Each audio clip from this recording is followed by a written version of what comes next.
Welcome back guys, Slyback here. So in today's video I wanted to talk about the recent discussions we've been having about nerfing and buffing certain characters, and where do Blizzard actually go with this? What do they buff to, and what data are they pulling from to determine on which characters actually need buffs and which ones don't need buffs?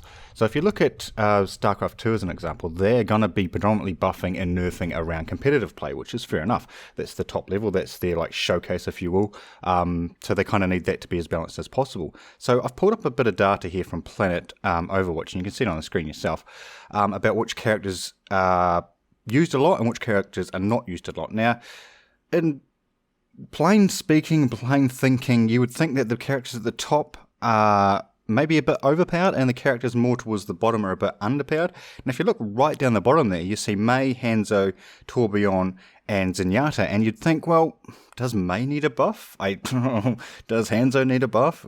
Does Torbjorn need a buff? Well, he obviously doesn't need a buff on console from all the feedback we've been getting. On PC, yeah, does he? I don't know. Like I say, I have a pretty good win rate with Torbjorn on PC, so I don't particularly think he needs a buff as such. I don't think he needs a nerf either. On PC side, console's completely different. Mei, a lot of people complain about Mei. Can you imagine the outcry that would happen if Mei actually got a buff? What kind of buff would she get? Well, her survivability is already good, so it can't buff that. Her damage?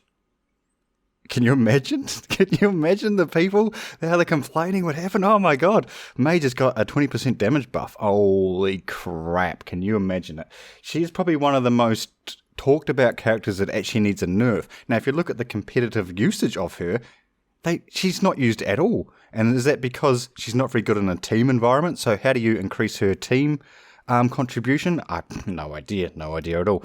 Let's go up a wee bit. We've got Widowmaker there. Widowmaker just received a nerf, so this is after the nerfs. To me, I still think she kind of needs a bit more of a nerf. You know, that those 300 damage headshots will make short work of all the characters that I play. Genji, a really good Genji can be hell on a team. Diva, they've already talked about buffing Diva up. Bastion, how many of you guys out there honestly want to see a buff to Bastion?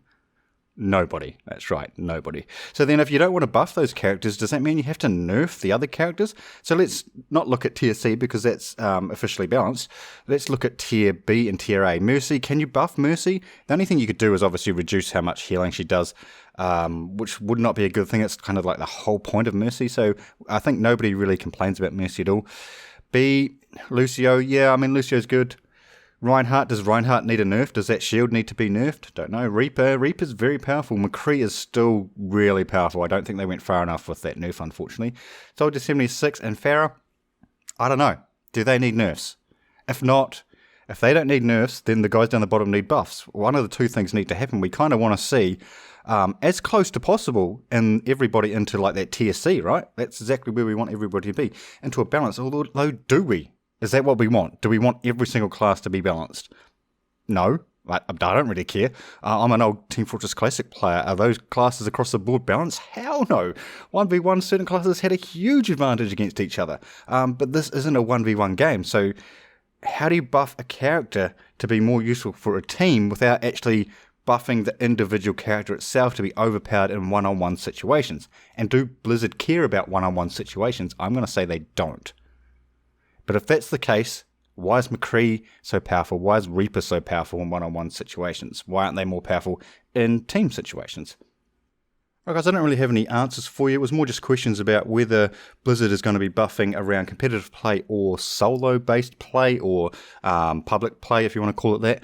I'd really like to know your guys' opinions on which class you think is the most overpowered at the moment and in need of the most nerfs. And I want to just give a big shout out to planetoverwatch.org. Go and check those guys out. That's where I got the information from in this video. If you did like it, remember to like and subscribe. If you didn't like it, remember to hit that thumbs down button. Hopefully you guys did enjoy it. Thanks for watching, and we will see you next time.